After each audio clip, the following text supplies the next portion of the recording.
샬롬. 믿음으로 전하는 감사와 은혜의 고백, 어메이징 그레이스 이세준입니다. 안녕하세요. 윤유선입니다. 인생에서 알콩달콩 고소한 콩 볶는 냄새가 진동하고 눈에서 막 꿀이 뚝뚝 떨어질 때가 언제일까요? 정답! 신혼 시절? 맞았습니다. 네. 아, 근데 이 한 번밖에 없는 신혼 시절 네. 정말 특별하잖아요. 근데 그 시간을 선교 훈련 시간으로 보낸 선교사 부부가 있는데요. 이 부부의 결혼 역사는 곧 이분들의 선교 역사라고 합니다. 이 부부가 사는 법 정말 궁금한데요. 오늘 어메이징 그레이스의 주인공, 가나에서 오신 맹재관 안지은 선교사님을 모셨습니다. 어서 오세요. 안녕하세요. 예, 와주셔서 감사합니다. 감사합니다. 네. 네. 부부라는 게 사실 이제 마주보고 사랑에 빠져서 결국에는 이제 같은 곳을 바라보는 거, 그걸 이제 우리가 부부라고 많이들 표현하는데 두 분은 이제 같은 곳도 너무 같은 곳을 바라보신 게 아닌가. 그러네요. 아니 인생에 사실 한 번뿐이잖아요, 그 신혼 시절. 근데 그냥 좀 가혹한 거 아닌가요? 네, 어찌 보면 누군가는 섭섭할 수도 있었겠고, 뭐 물론 그 무엇보다 뜻깊은 시간이었지만 그 신혼 시절을 진짜 그냥 선교 훈련으로 다 보내신 거예요? 네, 그렇다고 볼 수 있습니다. 예. 특별히 저희가 결혼하기 전부터 이런 이야기들을 하잖아요. 네. 우리 신혼여행 어디 가지? 맞아요. 막 동남아 갈까? 아니면 뭐 제주도로 갈까? 그런 얘기들 많이 했었는데 저나 아내나 그런 것에 대한 관심보다는 우리 그냥 어차피 하나님이 멀리 많이 보내시고 비행기 많이 태우실 텐데 신혼여행보다는 그냥 우리 여기에 집중하자 그런 네. 마음이 있었습니다. 안지은 선교사님도 같은 마음이세요? 뭔가 생각이 좀 많으신 것 같은 표정인데? 저도 그때 당시 저희가 이제 둘 다 사역자였고 그러니까 수입이 없던 사람들이잖아요. 결혼조차도 사실 누구의 도움으로 하던 때인데 이제 저희의 양심상 이걸로 그러니까 신혼여행을 가는 건 저희 선교사 정신에 맞지 않다라는 생각이 들어서 그때 이제 후원자분께서 잡아주신 그 같은 지역에 그 콘도에서 선교사 가정 두 분을 초청해서 이제 같이 하룻밤을 보내고요. 초청해서. 네, 또 저희는 또 그게 이렇게 같이 선교사님들도 선교지에서 이제 고생하시고 하는데 이게 같이 함께하면 좋겠다 해서 친한 선교사님들 같이 또 보내고 그다음에 저희가 이제 너무 또 재밌는 건 저희가 선교사 되겠다고 이제 만나니까 저희가 그때 사역하던 교회 자매가 클라리넷 전공하는 분이 계셨거든요.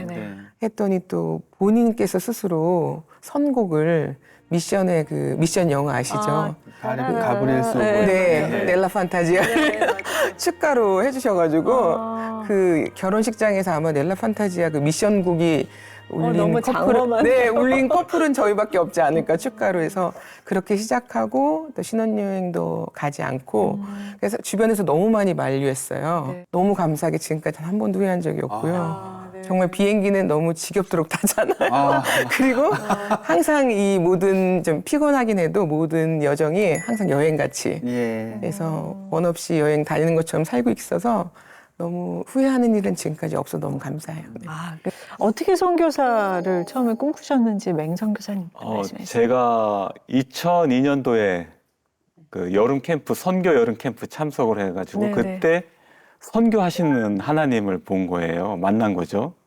그때부터 난 선교사가 되겠다 생각을 했고 그리고 배우자도 그렇게 기도를 그때부터 바뀌었어요. 같이 선교할 수 있는 네, 사람을. 그래서 한 곳을 바라보는 자매가 있으면 좋겠다. 그래서 이제 그 기도 제목 중에 세 가지로 이제 기도 제목을 줄였는데 선교사로 헌신된 아내 그리고 화목한 가정. 그러니까 그 가정이 가난하든 부하든 우여곡절이 있든 간에 그 화목한 가정이 있잖아요.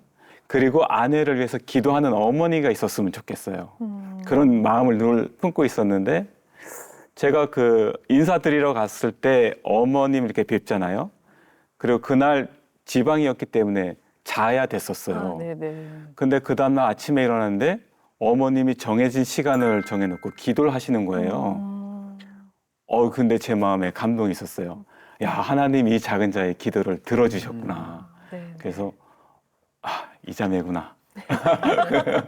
마음을 더 굳히게 됐죠. 네네. 안성 교사님은 언제부터 선교사의 꿈을 가지셨어요? 저도 제가 갔던 2001년도가 첫 단기 선교인 거예요, 교회가. 네. 그리고 저도 인생의 첫 단기 선교인데 그때 청년부 목사님께서 단기 선교 초청을 하시면서 하신 말씀이 지금도 떠오르는데 나한테 100만 원이 있다면 100만 원이 컴퓨터를 살 수 있고 단기 선교를 갈 수 있다면 자기는 강력하게 단기 선교를 권한다. 네. 그 이유는 컴퓨터를 소장하는 가치보다 더 엄청난 거다라고 얘기하시는데 이해가 안 갔어요. 그 컴퓨터를 갖고 있는 것보다 그냥 저는 단기 선교가 한 번의 여행인 줄 알았거든요. 네. 그 여행이 그렇게 가치가 있을 수 있을까라는 반신반의하는 마음으로 신청해서 이제 가게 된 거예요. 가서 그 인생의 첫 네팔 단기 선교를 통해서 그 선교사님들 사시는 거 보면서 큰 도전을 받으면서 저는 개인적으로 고백할 때 비전으로 저를 만나주신 하나님. 그래서 제가 그때 하나님께 이렇게 고백을 했어요. 하나님, 저 같은 저도 선교사가 될 수 있을까요? 저를 써주시기만 하면 저 선교사로 살고 싶어요. 이 마음을 가진 거예요. 그러고 나서 이 마음이 변치 않으면 이제 제가 신학교 선교학과로 편입을 했어요. 네. 갔는데 막상 이제 신학생이 되니까 선교사가 되기 싫었어요. 왜요? 그 선교사의 그 삶이 뭔가 모든 걸 다 포기해야 되고 네. 고생길로 접어드는 것 같은 그 두려움이 오기 시작하니까 선교사가 되기 싫더라고. 막상 신학교에 가니까. 네, 그래서 네. 주변에 많은 분들로부터 상담을 배우면 좋겠다는데 저도 상담에 너무 관심이 많아서 바로 이제 기독교 상담 대학원에 진학을 해서 다니면서 제 마음에 이제 주문을 거는 거예요. 내가 기독교 상담사로서 선교사적 삶을 살면 되지. 그게 하나님 또 부르심이겠지. 이 생각을 하고 사는 중에 나는 너를 상담사가 아닌 선교사로 쓰고 싶구나 말씀해 주셨어요. 제가 다시 한번 주님 앞에 재헌신하고 그때 이제 또 다시 배우자 기도를 하는데 제가 이제 신학교 다녔으니까 주변에 얼마나 많은 신학생들이 있잖아요. 그렇죠. 근데 그때 당시 이제 하나님이 저한테 기도 가운데 또 분명하게 말씀해 주신 게 내 배우자는 한 가지 조건. 남편 아까 세 가지 조건 말했는데 저는 네. 한 가지 조건으로 딱 줄여주셨어요.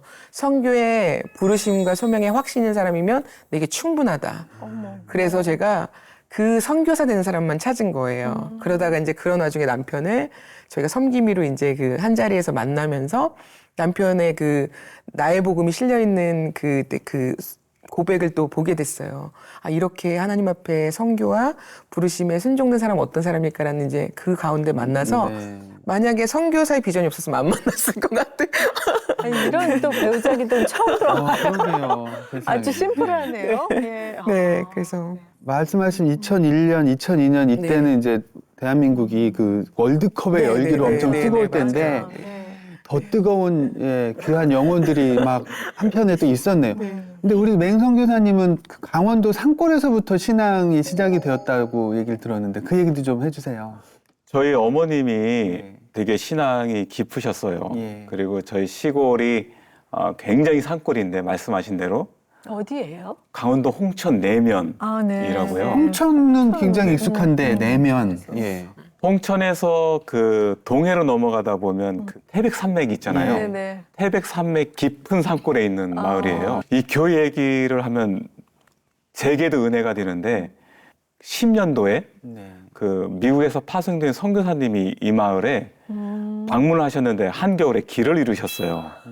길을 잃으시고 눈길에 막히신 거죠. 네. 막히시고 그 마을에서 이제 복음을 전하고 떠나셨다고 해요. 네. 그러니까 눈이 녹으니까 떠나셨는데 그때 복음을 전하신 거예요. 복음을 전하시고 떠나고 나서 1913년에 교회를 지었어요.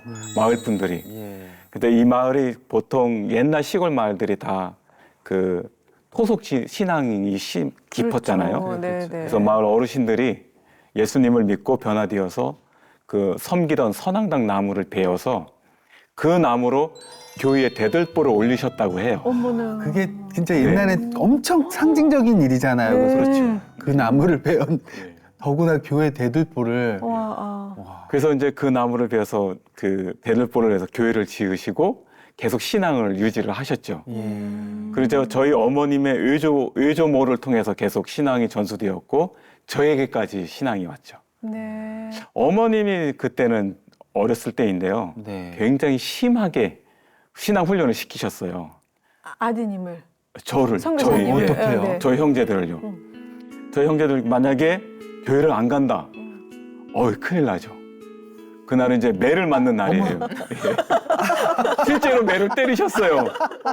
매를 때리시고 그리고 꼭 11조 하게 하시고 감소헌금 하게 하시고 그러니까 어머님이 이제 몸소 삶으로 보여주셨어요. 네, 네. 네, 그렇게 해서 제가 예수님을 믿는다고 믿었었죠. 네. 그런데 이 믿는다고 믿은 것이 믿은 게 아니었더라고요. 그래요? 그러니까 습관된 교회 생활? 안 맞으려고 가고. 그렇죠.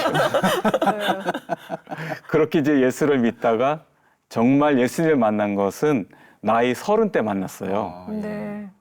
그리고 나서 더 인격적인 만남을 갖게 된 게 2007년도. 예. 2007년도에 그 말씀 사경에 참석하기 위해서 경남 산청을 내려가는 길에 창세기부터 요한계시까지 쭉 말씀을 묵상을 했어요. 예, 아는 대로. 그러다가 예레미야에서 제가 하나님을 만나게 됐는데 하나님이 예레미야를 통해서 이스라엘 향해서 울고 계신 거예요. 사실 그때 제 마음에 어떤 생각이 들었냐면 야, 이스라엘이 나쁜 사람들이다. 어떻게 창조주 하나님을 울게 하시지? 그런 마음이 있었어요. 그런데 갑자기 제 마음에 이런 감동을 주시는 거예요. 하나님이 이스라엘 향해서 우는 줄 아느냐? 나는 지금 너를 향해서 울고 있어. 이 감동을 주시는데 네, 네. 눈물이 왈칵 쏟아지기 시작해서 2시간 동안 울게 되더라고요. 네, 네. 근데 버스는 섰고 버스에서 내려서 그 사경회 집회에 참석하러 가는 그 짧은 거리에 세상이 변화되는, 바뀌어 있는 것을 느꼈어요. 경험하게 되고. 그리고 그렇게 성경을 읽어도 이 머리에서 머물고 있잖아요. 근데 그 말씀이 가슴에 새겨지더라고요. 그러면서 살아있는 하나님을 그때 정말 경험하게 되고 그 감동은 지금도 여전히 제 안에 있습니다. 그래서 다른 때도 마찬가지입니다만 신혼 때는 좀 둘만 같이 있고 싶고 뭐 때로는 오붓하게 때로는 은밀하게 그런 시간도 좀 보내고 싶을 텐데 그때부터 단체 생활을 하셔야 돼서 불편한 점도 많고 되게 아쉬운 점도 많고 그러셨을 것 같은데요.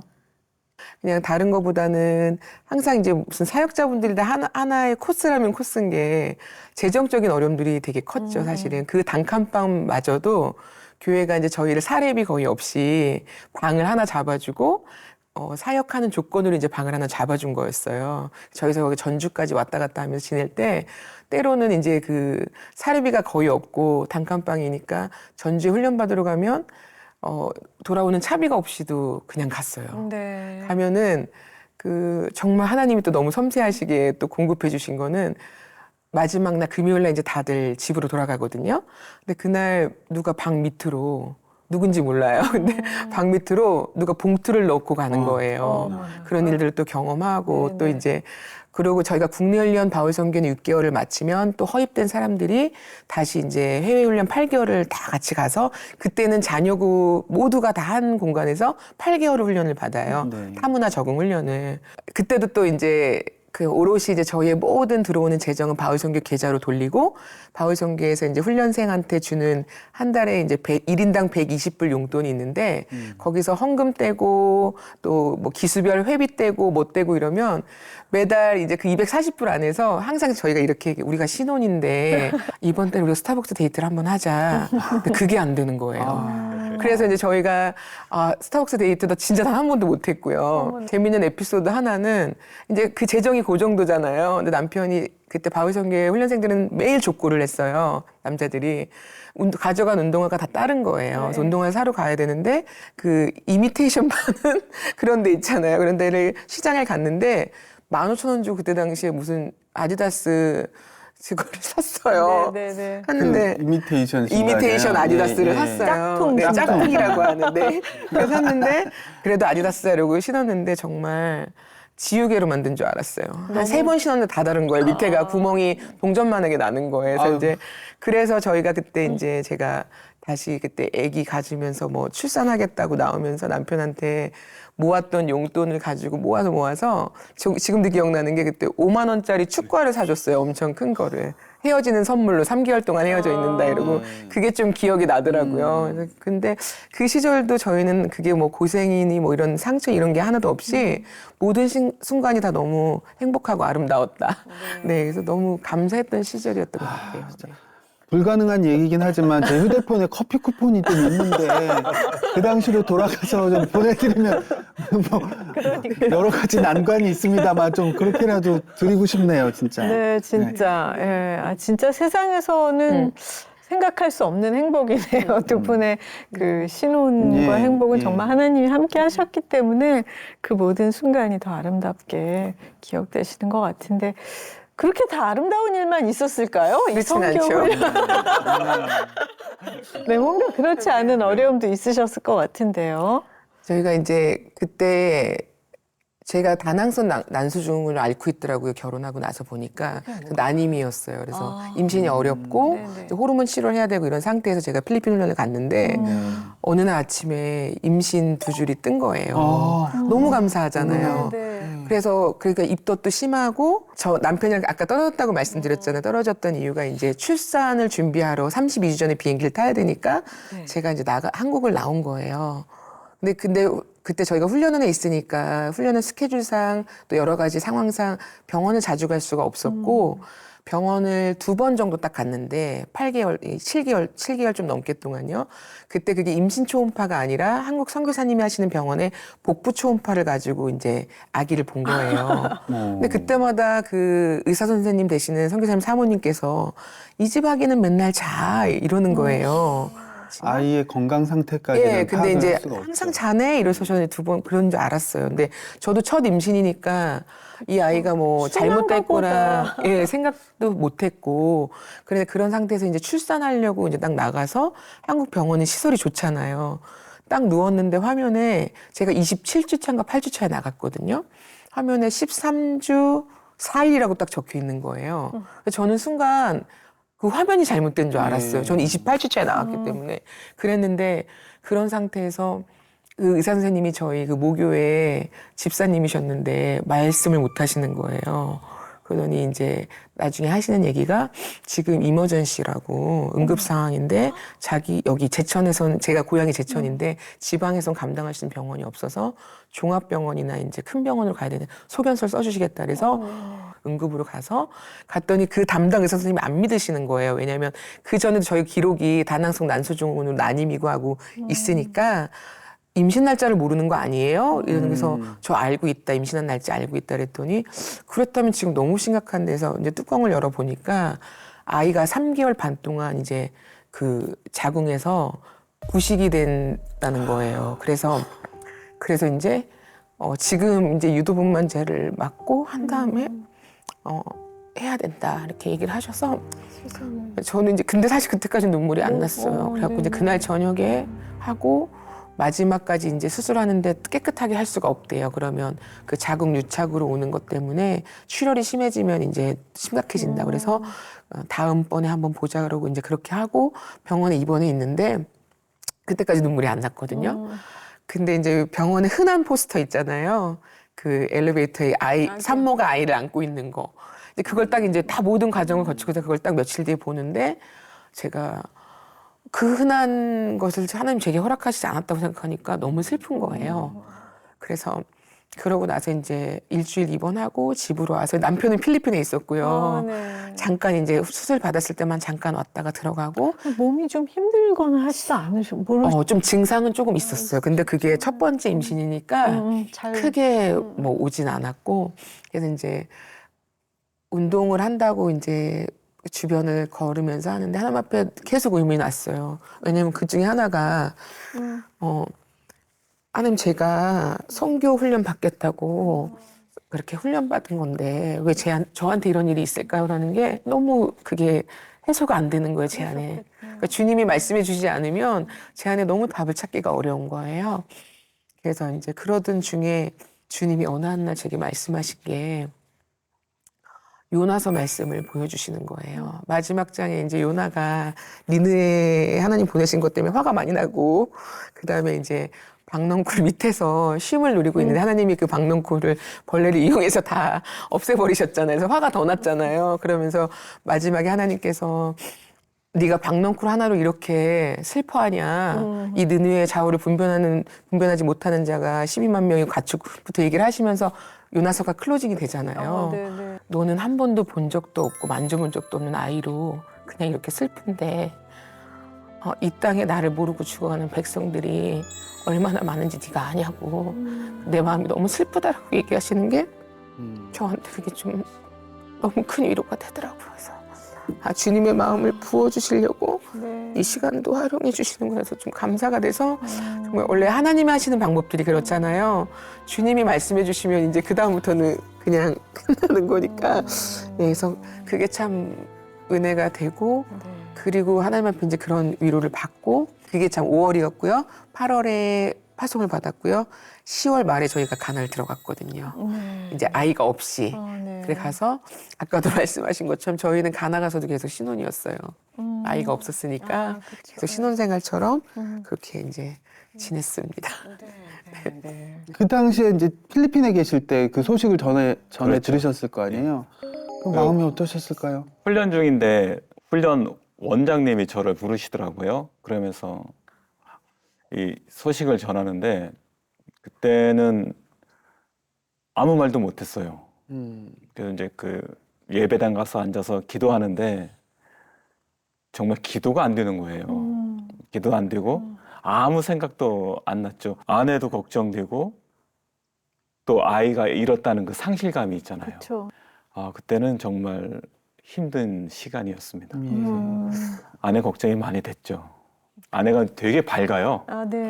네. 알 것 같아. 근데 이제 다시 한국 와서 했는데 너무 밝은 모습인 거예요. 밝게 돌아오셨어요? 아니 가서 이제 병원에 있는 가서 한국에 봤는데, 오셨는데, 네. 네네네. 근데 그 아내를 두고 다시 또 저는 훈련 때문에 필리핀에 들어가야 됐는데 그때도 참 마음이 무거웠었죠. 밝은 모습을 보는 게 저 같으면 마음이 더 아플 것 같아요. 그냥 좀 슬퍼하고 울기도 하고 그러면 이제 내가 좀 위로를 해주면 좋겠는데 저걸 혼자 다 극복을 해내고 있구나라는 마음에 예, 더 안타깝고 막 그랬을 것 같아요. 아유 세상에. 이렇게 두 분이 선교하시기까지 이렇게 보니까 양가 부모님의 기도가 네, 어머니들이 얼마나 기도를 많이 하셨을까 하는 생각이 듭니다. 저희 어머님이 19살 때 6.25를 거치셨는데요. 네. 그때 트라우마가 굉장히 강했나 봐요. 그래서 비행기 지나가는 소리가 들리면 전쟁이 났나 보다. 너 나가서 밖에 좀 봐라. 그 얘기를 하셨어요. 근데 어머님이 그 가난한 시절에서도 꼭 놓치지 않는 것이 몇 가지 있었어요. 새벽 예배. 네. 그 새벽 예배가 있는 것이 아니고 혼자 가서 기도하시는 거예요. 시골이다 보니까 그리고 목회자들 분들이 안 계셨어요. 예. 그래서 한 달에 한 번씩 오셔서 예배 드리고 가는. 근데 평신도 사역자가 교회를 지키는 예. 그런 예. 교회였는데요. 그래서 혼자 가서 새벽 예배 드리시기 전에 꼭 새벽종을 치셨어요. 어머님이. 예. 이렇게 줄 이렇게 당겨가지고 치는 종이요. 줄 땡겨서 치는 예. 종이었어요. 그래서 그 종을 치시고 새벽 기도를 하시고 또 집에 돌아오시면 꼭 저의 손을 붙잡고 기도를 해주셨어요. 여름이면 괜찮은데 겨울이면 손이 차잖아요. 그러면 이 손을 잡고 막 제 머리 잡고 등 만지시고 이렇게 기도하셨는데 자고 있는 아들. 예. 어렸을 때 그게 그렇게 싫었어요. 특히 이제 손 만지시면서 기도하신 내용이 기억나는데 이 손으로 도둑질하지 않게 해달라고. 제 발을 만지시면서 이 발로 나쁜 데 가지 않게 해달라고. 그 기도를 하셨어요. 그리고 이제 토요일마다 교회 청소를 하셨고요. 그리고 이제 목회자님들이 오시면 그렇게 아주 극진히 대접을 하셨어요. 그래서 그런 모습을 보면서 컸기 때문에 어머님의 신앙이 어쩌면 제게 큰 유산이 되지 않았을까. 그러네요. 네. 아까도 말씀드렸듯이 기도하는 어머니가 계셨으면 좋겠다라는 기도를 제가 배우자를 위해 기도한다고 했잖아요. 네. 어머님이 평생 기도하면서 기도의 능력을 제게 보게끔 하신 거거든요. 예. 그래서 어머님이 2002년도에 돌아가셨는데 어머님이 돌아가셨던 슬픔보다 좀 이기적인 생각이지만 나를 위해서 기도하시는 어머님이 안 계시다는 그런 상실감이 더 컸어요. 네, 네. 그러다 뭔가 보니- 든든한 나의 예, 지원군이셨거든요. 기도에, 네. 그래서 그걸 기도의 능력을 알다 보니까 그런 기도를 하게 되더라고요. 배우자의 어머니가 네. 기도하는 어머니가 되었으면 좋겠다. 네. 자는 아들의 손을 잡고 이 손으로 도둑질하지 않게 해주세요. 이 발로 나쁜 데 가지 않게. 그 기도는 네. 저도 오늘 밤부터 해야 될 것 같아요. 예. 그러네요. 너무 너무 진짜 귀한 기도입니다. 네, 네. 손을 좀 따뜻하게 한 다음에 깨지 않게 살살 하겠습니다. 그러니까 기도하고 오자마자 그 마음이 전해져요. 이게 제일 좋은 네. 기도를 우리 아들한테 해주고 싶으신 어머니의 정성이시네요. 네. 또 안성 교사님 어머니. 저희 엄마는 어떻게 그 흔한 교회도 어릴 때 한번 가본 적이 없대요. 그리고 시집을 왔는데 아빠네 가족의 눈 씻고 자도 믿는 사람이 단 한 명도 없는 이런 정말 영적인 불모지 같은데 시집을 오셔서 네. 저희 아빠가 이제 많이 힘들게 하셨거든요. 그래서 이제 그러면서 예, 너무 이제 마음에 갈급함이 있는데 진리에 목말랐다고 표현하시더라고요. 그래서 가장 친한 친구가 불교를 믿었는데 같이 가자 절을 갔는데 들었을 때 자기가 생각하는 그 진리가 아니었다라는 거예요.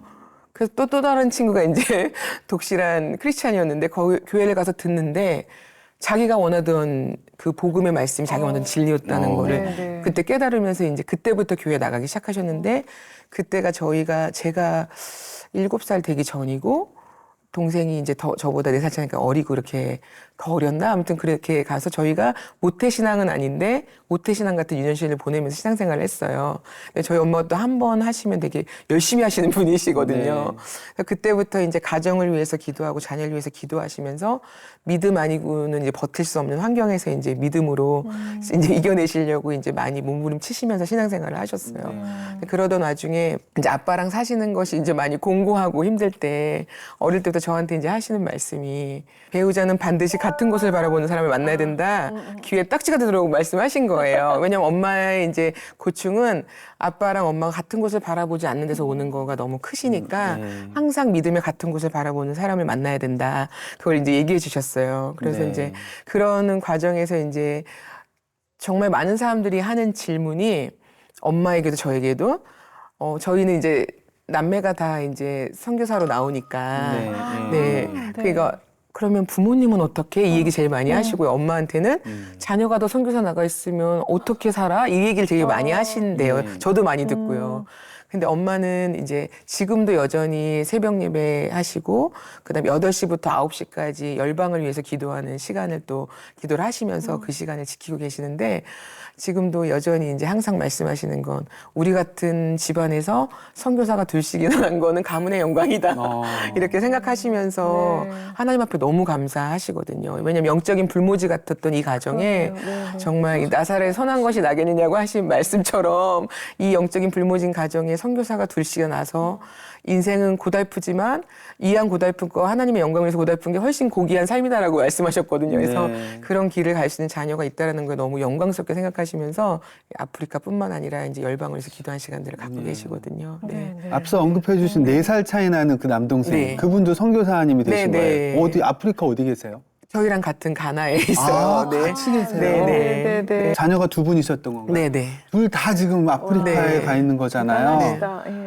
뭐 뿌듯하고 감사도 하겠지만 외롭기도 하시고 막 어머니 걱정도 많이 되실 것 같아요. 저희가 이제 부모님은 항상 저희한테 늘 이제 큰 후원 못 해줘서 미안하다고 말씀하시거든요. 근데 저희가 선교사 지내보니까 부모님들께는 사실 재정적인 후원을 받지 않아도 어떤 물질적인 공급이 없어도 가장 큰 후원이 부모님이 건강하신 거더라고요. 네. 건강하게 네. 계셔주신 거. 네. 그것만으로도 너무 큰 힘이 되고 또 이제 너무 감사한 건 이제 기도해 주시니까 저희가 엄마는 사실 저희한테 영적인 멘토나 다름없거든요. 이제 어떠한 응급 기도 상황이나 어떤 어려움 처했을 때 나눌 수 있다라는 게 네. 얼마나 큰 재산인지 모르겠다는 생각이 정말 많이 들어요. 그래서 그런 마음을 네. 영상 편지로 한번 전해 보시면 어떨까요? 예, 부끄러운데. 부모님께 또 가까이 카메라를 뵈면 보시면. 또 쑥스러워서 예, 예. 말 못하니까. 예. 사랑하는 엄마.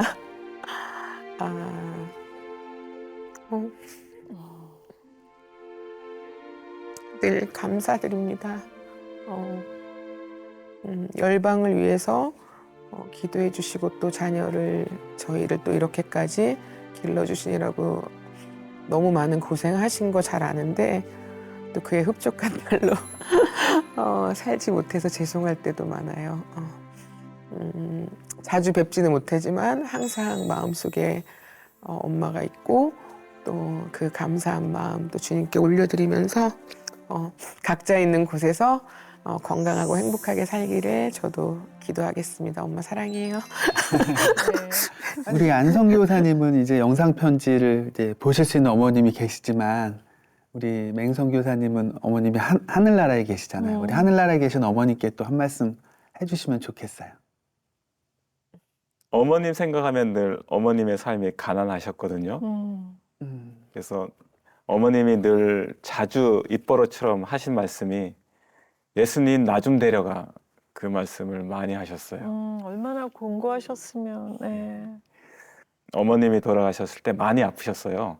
8년 동안 그 간경화, 간암으로 8년 고생하시다 가셨는데 제 그 과정을 다 지켜보면서 제가 늘 하나님 앞에 항변한 게 있어요. 하나님, 우리 어머님의 삶을 잘 아시는 분께서 어머님을 저렇게 죽음으로 이르게 하시면 하나님 손해다. 믿지 않는 사람들이 얼마나 손가락질하고 당신이 믿는 하나님이 틀렸다라고 얘기하지 않을까. 그래서 이거 하나님 앞에 제가 야곱의 씨름처럼 맨날 기도했어요. 그러니까 이거죠. 우리 엄마 살려내요. 우리 엄마 건강 되찾게 해주세요. 그런데 어머님이 그렇게 돌아가셨거든요. 오래 편찮으시고. 네. 네. 그런데 하나님이 어머님의 죽음조차도 정말 증인으로 세우시더라고요. 그러니까 저희 마을이 시골이잖아요. 근데 그 조문객이 한 1,500여 분이 다녀가셨어요. 마을 사람이 몇 분? 마을 사람이 그때 한 30여 분도 안 됐죠. 네네. 그래서 첫날 음식을 200분을 준비했대요. 저희 형님들이. 근데 그게 그 다음날 오전에 끝나고 너무 많이 오네. 그래서 300인분을 더 준비했는데 그게 끝나고 500인분을 더 준비했는데 마지막 장례 때 오신 분들이 식사를 못 하시고 간 분이 많아요. 그러네요. 그걸 보면서 그 동네에서 고주망태라고 그러죠. 술 마시면 부모님 때리는 자기 아버지 어머님 그 때리는 분이 저희 형님께 어머님을 모시고 있던 형님께 찾아와서 야, 예수 믿으면 다 저렇게 되는 거야? 근데 그 음성이, 그 말이 제게 하나님의 응답으로 들려주셨어요. 그래서 어머님의 삶이 고단한 삶을 사셨지만 그 고단한 삶 가운데 하나님께서 증인으로 세우셨거든요. 그래서 지금은 천국에 계신 어머니께 올려드릴 말이 어머님 감사해요.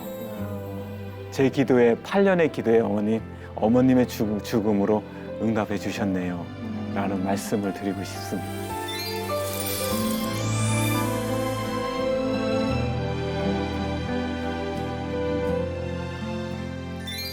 근데 이렇게 이번 지금 안식월 네, 안식월. 오시기 전에 그 사역하시는 지역에 가뭄도 심하고 뭐 사건 사고가 네, 많았다면서요. 예. 저희가 우기철이 보통 5월 달에 시작을 하고 11월 달에 끝나는데 5, 6월 달에 비가 잠깐 오고 멈추는 거예요. 보통 1, 2주 넘어가면 막 옥수수가 자라야 될 철인데 비가 안 오는데 그게 3주가 넘어가고 한 달이 넘어갔어요. 그러니까 그 자라던 옥수수 다 말라 비틀어지고 10%밖에 소출이 안 나오고 그래서 가뭄이 심해서 다들 어려운 지경에 있었고 또 저희 마을에 그 추장님이 계십니다. 이 추장님이 권위가 굉장히 높으셔요.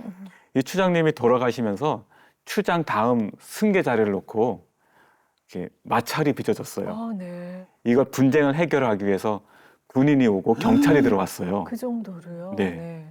그런데 그 부딪히는 과정에서 시위대가 경고 사격을 하다가 시위대 중 한 명이 사망을 했고요. 큰일 났네. 4명이 중경상을 입었죠. 그리고 또 그 와중에 그 경고 사격을 한 것이 변압기를 맞아가지고 안 돼, 변압기. 그냥 총을 이렇게 빠바방 했는데 그게 하필 이게 하필 변압기를 네. 맞은 거죠. 그래서 한 달 가까이 정리가- 정전이 됐어요. 네. 저희 라인만요. 저희 저희 라인만. 라인만. 무슬림 지역이기도 하다면서요. 네, 저희가 이제 어떻게 그- 전도를 하세요? 저희가 이제 그 교회를 나오시는 분들이 장애인들 아니면 고아, 과부, 그러니까 소외받은 분들이 교회를 나오셔요. 근데 이 사람들은 이 무슬림 지역에서는 교회 나가는 것을 반대를 안 해요. 그냥 뭐 그래 다녀. 너희들 영향력이 없으니까 아, 오히려 그렇게 그런 분위기죠. 그래서 이제 그런 사람들을 상대로 저희가 선교 사역을 하고 있고요. 대부분 또 어린이들이 나오고. 어린이들은 그래도 교회를 보내주는데 예. 저희가 있는 곳이 그 가나가 참 재밌는 나라인 게 남쪽은 그 해변가를 통해서 이제 기독교가 들어오면서 영국령이었거든요, 가나가. 예. 그래서 기독교가 엄청 세죠, 거기가. 아. 근데 북쪽은 북부 아프리카 쪽에서 이슬람이 들어오면서 500년이 넘었어요. 뼛속까지 무슬림이에요. 저희가 생각하는 중동 무슬림은 아니지만 정말 강한 무슬림이거든요. 네. 근데 저희에 대해서도 이제 어떤 마음이냐면 아 선교 사는 마을에 발전을 갖다 주는 분 거기까진 좋아해요. 그렇다고 해서 이제 교회를 나오는 목적도 그냥 뭔가 주지 않을까라는 걸로 또 이제 선배 선교사님들 말씀도 그렇게 한 3년에서 5년까지도 열심히 나올 수 있대요. 근데 교회에서 뭘 안 주네 이러면 열심히 하던 사람이 하루아침에 안 나오고 그래서 이제 남자 성인들이 나오는 일은 거의 없어요. 왜냐 무슬림 그거에 따라서 안 나오고 애들만 보내는 거예요. 애들만. 그래서 아이들밖에 없어요. 어린이 사역 위주로 가고 있고요. 쉽지가 않아요, 사실은. 그러니까 그냥 겉보기에는 문제가 없고 평화로운 것 같지만 중동 무슬림 같이 저희가 뭐 신분을 드러내지 않아도 이런 건 아닌데 영적으로 상당히 광팍한 곳이고 네. 콩콩바 쪽은 그래도 성인이 조금 있는. 네. 흉년 들고 이러면 빈민가에 있는 아이들은 더 힘들어지는 거잖아요. 어른도 힘들지만 아이들이 더 걱정인데 그 가나에 지금 아이들은 상황이 어때요? 가나가 이제 아이들뿐만 아니라 저희가 지금 주변에 같이 이제 이렇게 교제하고 교류하고 하는 사람들 대부분이 한 달에 50불을 못 버는 사람들이에요. 새끼를 배부르게 먹을 수 없는 사람들. 그래서 저희가 수입원이 뭐예요? 농업이요, 농사를 짓지 않으면 가물어서. 네, 아예 생계가 안 되는 사람들인데 벌써 한 2년째 흉년으로 들고 있어서 농작물 가격은 너무 막 오르고 있고 그래서 이제 그런 상태에 있어서 아까 말씀하신 것처럼 정말 빈민가 같은 느낌이니까 이 아이들이 뭐 고아나 막 이런 버려진 아이들 길거리 아이들이 아니거든요. 근데 네. 교회 오고 옷차림들이 옷을 안 입고 오거나 다 정말 한국에선 걸레로도 안 쓸 것 같은 그런 옷을 다 입고 오니까 저희 마음에는 진짜 뭔가 티셔츠도 엄청 옷도 나눠주고 싶고 신발도 나눠주고 싶고 하는데 저희가 한번 그 캐나다 팀에서 신발을 후원해줘 갖고 나눠준 적이 있는데 그 신발도 너무 아까워 3,000원짜리 그 중국산 그 슬리퍼도 너무 아까워서 안 신고 집에다 보관하고 아, 정말. 네 맨발로 다녀요. 그냥 맨발로 다니니까. 다니거든요. 네. 그래서 아마 한국에서는 좀 상상 안 되는 그런 그림들이 많이 펼쳐져 있습니다. 근데 그러니까 아이들이 제대로 된 교육도 못 받고 그냥 그러니까 인권이란 게 사실 이렇게 말 자체가 무색할 정도로 막 착취당하고 성적으로도 학대당하고 막 이런 아이들이 굉장히 많다고 하더라고요. 그래서 네, 굉장히 학교가 많습니다. 진짜 네. 꼭 필요하다 이런 얘기들을 많이 하시던데. 네네. 학교 얘기도 궁금합니다. 두 분이 만드신 탐비구 학교? 네, 네. 제가 질문을 좀 드려도 될까요? 네. 만약에 긴장돼요. 네. 수중에 3,000원이 있으면 어떤 걸 할 수 있을까요? 한국에서. 일단 커피에 못 마시고 네. 마실 수도 있다. 네. 과자는 한 봉지. 네네. 붕어빵 한 4-5개 먹을 수 있을 것 같은데요. 제가 사용하는 빌리지에 아이들에게 3,000원을 주면 그 3,000원으로 한 달 학교를 다닐 수 있습니다. 와. 이 마을에 학교가 세워진 게 굉장히 은혜인데요. 가나 정부가 막 마을마다 학교를 다 세웠어요. 네. 근데 교사들을 파견할 교사도 없고 교사가 와도 잠깐 있다가 떠나요, 도시로. 건물만 있는 거네요. 네, 건물만 있는 거죠. 그러니까 교회가 세워져 있고 우리 리더들이 좀 공부를 한 상태이니까 마을 어른들이 리더들에게 우리 아이들 교육 좀 시켜달라 이렇게 됐어요. 그 리더들이 저한테 찾아왔어요. 지금 이런 요청이 있는데 어떡할까요? 했더니 저희 너무 좋았어요. 좋다 하자. 얼마가 필요한데 했더니 뭐가 필요해 했더니 칠판 필요하고요. 노트 몇 권, 축구공이 있었으면 좋겠다는 거예요. 가나가 또 축구 네네. 네, 열리가 축구를 너무 좋아하니까 네. 그 좋아하자 해가지고 시작됐어요 학교를. 그 학교를 시작했는데 그냥 이 작은 교회 안에서 각 사면 벽을 놓고 공부를 하기 시작한 거예요. 그 뭐 의자밖에 없죠. 그 성도님들이 앉는 의자, 그 긴 의자 있잖아요. 나무로 만든. 네네네. 거기 엎드려서 공부하고 바닥에 앉아 공부하다가 저희가 이야기를 한국에 와서 어떤 교회에 가서 목사님하고 이렇게 대화 중에 이런 얘기 말씀을 드렸더니 목사님 감동받으시고 또 건축 헌금을 해주셨어요. 그래서 13학년 교실을 지어주고 이 아이들이 금방금방 자라잖아요. 그래서 기도하죠. 아, 주님, 건물이 또 필요한데 어떻게 하면 좋아요? 그리고 또 아내가 예전에 함께 사역했던 교회 목사님이 개척하셔서 그 또 아내하고 연결이 된 거예요. 그것도 후원이 돼서 4, 5, 6학년 건물이 세워지고. 그러니까 이 마을에 아이들이 공부할 수 있다는 것은 큰 정말 선물 같은 거죠. 그러네요. 예. 그래서 저희가 이제 그 선물을 안고 들어갔더니 또 마을 분들이 저한테 이렇게 선물을 주셨어요. 추장님을 만나서 땅을 달라고 하라는 거예요. 저희 그 리더들이. 그래서 나는 요만큼 갖고 싶은데 요만큼이 필요한데 했더니 그 리더 중에 한 명이 아니 많이 달라고 하세요. 그래서 이제 그 했더니 한 4만 2천 평 정도를 마을 그 추장님이 허락을 해주셨어요. 대학 아니에요? 대학? 대학까지 네, 만드셔야 되는 거 아니에요? 네, 맞습니다. 그래서 네, 제가 네. 처음에 초등학교 하려고 하다가 중학교가 시작됐어요. 네. 그래서 또 기도하는 중에 아, 중학교까지는 안 되겠구나. 최소 고등학교까지는 해야겠구나. 그래 또 더 큰 비전을 주셔서 아, 이 아이들을 통해서 선교 학교까지 세우자.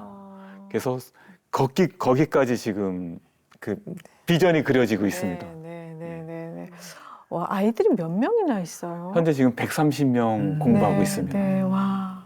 아, 진짜 두 분의 삶이 너무 이렇게 표현해도 될까 모르겠는데 너무 재밌게 사시는 것 같아요. 진짜 객관적으로 봐서는 네. 그렇게 힘든 환경이신 것 같은데. 네, 너무 무슨 소설 속에 나오는 삶인 것 같기도 한데요. 예, 앞으로 기도 제목이나 계획 있으면 좀 나눠주세요. 저희는 이제 첫 번째는 이제 아까도 말씀드린 것처럼 아이들도 거기 가서 고생해야 돼요. 아이들 좀 여기 한국에서 할머니가 좀 키워주시면 안 돼요 얘기하시는데 저희는 이제 그 얘기가 사실 저희한테 그러니까 걱정해 주셔서 하시는 말씀인데 도움이 하나도 안 돼요. 왜냐하면 저희는 하나님의 부르심 앞에 한 가족 하나님 묶어주셨고 그 공동체 안에 갔을 때 동일하게 이 아이들도 선교사 자녀지만 선교사다라는 이제 마음으로 가기 위해서 저희가 이제 거룩한 가스라이팅도 해요. 뭐냐면 니네가 엄마 아빠를 만나서 이렇게 비행기도 많이 타보고 얼마나 이렇게 많은 곳도 가고 얼마나 많은 걸 경험하냐. 저 아직 아프리카 한 번도 못 가봤어요. 저희들은 여건이 지저분하거든요. 다녀서 이제 그러면서 이제 저희가 항상 기도하는 거는 선교사 정체성을 가지고 가장 이제 하나님 앞에서 감사와 기쁨을 놓치지 않는 선교사로 이 가정 공동체 안에서 정말 견고한 그 가정으로 세워져가는 하나님의 선교사 가정이 되면 좋겠다. 이 생각하면서 이제 기도하면서 하고요. 이제 두 번째는 뭐 선교사니까 이제 동일하게 이제 아까 나눈 것처럼 탄비고 학교나 저희 사역들을 통해서 이제 어린이 사역들이 이제 중점이 될 수밖에 없는 부분들이 많은데 그 사역들을 통해서 이제 가나 무슬림 땅에 복음이 전해지고 특별히 탄비고 학교의 콩콩바족과 그 무슬림의 다곤바족들은 서로 다르지만 이 탄비고 학교에 있는 콩콩바족들의 장점이 똑같이 다곤바오를 쓸 수가 있어요. 네. 그래서 근데 이분들은 왜 그 DNA라고 하는 것처럼 자체가 온유한 성품이에요. 다곤바는 사실 좀 미안하지만 그러지 않은 성품이고 이 사람들을 저희가 그래서 이제 선교 어떻게 보면 전략적으로 이 친구들을 잘 훈련시켜서 그 안에 그 주변 마을에 파송하는 선교사로 길러내고 싶다라는 비전을 갖고 있거든요. 그래서 그 일에 탄비고학교가 좀 귀 쓰임 받았으면 좋겠다. 복음의 통로로 네. 그런 또 기도 제목을 드립니다. 네. 끝으로 이제 어메이징 그레이스의 공식 질문이 남았는데 내가 만난 하나님, 나의 하나님은 어떤 하나님? 저는 이제 그 말씀을 읽고 묵상하다가 만났어요, 하나님을. 그리고 제가 그 선교팀이 방문을 한다고 해서 그 마중 나가는 길에 이렇게 한 70km 정도가 황량한 벌판이에요. 그 운전을 하는데 제가 그때 요한복음을 묵상하고 있었어요. 근데 요한복음 10장 11절에 나는 선한 목자라는 말씀이 있어요. 네. 근데 그 말씀이 나는 선한 목자라 이 말씀이 제 눈에 탁 들리는 거예요. 온 벌판을 가득 메웠어요, 그 말씀이. 근데 너무나 세미한 거예요. 세미하게 그 말씀이 들리는데 제가 그때 또 울었어요. 이 선한 목자라고? 이 선한 목자가 나를 위해서 십자가를 지신 것까지 묵상이 되는 거예요. 그래서 이 죄인된 이 인간을 위해서 하늘에 계셔야 할 분이 이 땅에 오셔서 죽으셨다고 도저히 가슴이 벅차서 받아들일 수가 없죠. 근데 눈물밖에 안 나더라고요. 그리고 제가 말라리아로 너무 힘들었어서 한 번 너무 힘들어서 하나님 차라리 여기서 저를 죽이세요. 그 기도를 했었어요. 너무 힘드시니까. 그때 그때에 아팠던 말라리아가 제일 아픈 기억으로 남아 있는데 화장실을 기어서 갔어요. 네. 설 힘이 없고 그 말라리아 걸리면 계속 설사하고 맞아. 토하고 두통이 오거든요. 그래서 가서 토하고 다시 침대에 누워서 차라리 저를 죽이시라고 그렇게 막 항변을 했는데 그때 하나님의 은혜가 부어지는 거예요. 근데 또 제가 죄인됨이 드러나는 거예요. 이렇게 말씀으로 계속 하나님을 만나다 보니까 제게 하나님은 말씀이신 하나님. 말씀으로 말씀하여 주시고 네. 저를 회복시켜 주시고 변화시키신 하나님. 네. 제게는 하나님은 말씀이신 하나님이십니다. 네. 말씀이신 하나님. 네. 저는 하나님은 오르신 하나님. 오르신 하나님. 네, 항상 오르신 하나님. 그러니까 왜 선교사 이제 이렇게 지내오면서 순종하기 어려운 순간들 너무 많고 이해하기 어려운 순간들 너무 많았지만 결론은 항상 하나님은 오르십니다. 하나님 오르셨기 때문에 또 이렇게 올 수 있었던 거. 그 섬세하시고 신실한 하나님이 제 하나님이셨던 오르셨다라는 게 너무 이렇게 늘 확증되어지니까 하나님은 제게 항상 오르신 분이십니다. 네. 자, 이제 이세준 씨가 드리는 노래 선물, 이세준의 선물 시간인데요. 예. 네, 오늘 어떤 곡? 두 분께서 추천해 주신 곡이었습니다. 직접 네. 소개해 주시겠어요? 네. 작년 10월 달에 어느 교회 갔는데 클로징 곡이 이건 거예요. 네. 듣고 너무 이제 충격을 받았어요. 너무 좋아서. 그래서 그때 너무 좋아서 이런 곡이 있었구나. 그래서 계속 들었어요. 둘이 또 동일하게 주셨어요. 그래서 그때는 그냥 좋아서 들었는데 11월 달에 다른 또 중요한 후원교회를 갔는데 그 교회도 이게 클로징 곡인 거예요. 네. 근데 그때는 저희한테 이게 하나님 음성으로 들리는 거예요. 네. 하나님 저희에게 말씀하고 계셨구나 계속 이 충만에 대한 거라서 그래서 부탁을 드렸습니다. 네. 충만하고. 예, 그러면 그 충격의 그 찬양, 충만, 오늘도 클로징 곡으로 하도록 하죠. 예. 많은 분들에게 예. 동일한 은혜가 임하였으면 좋겠습니다. 오늘 귀한 간증 나눠주셔서 감사드리고요. 어메이징 그레이스 오늘 여기까지 하겠습니다. 고맙습니다. 감사합니다.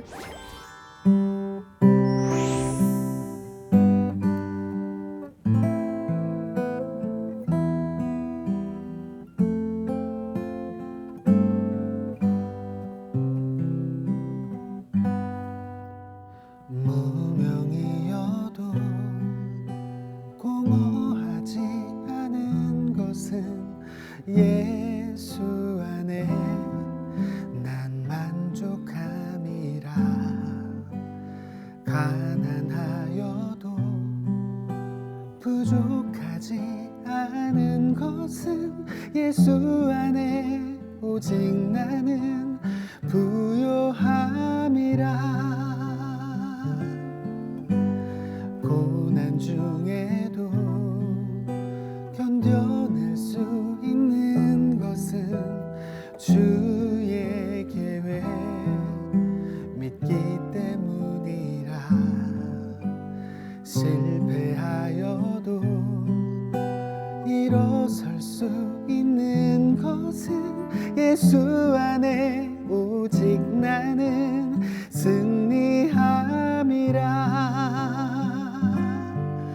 난 예수로 충만하네. 난 예수로 충만하네. 난 예수로 충만하네. 영원한 왕 내 안에 살아계시네. 난 예수로 충만하네. 세상 모든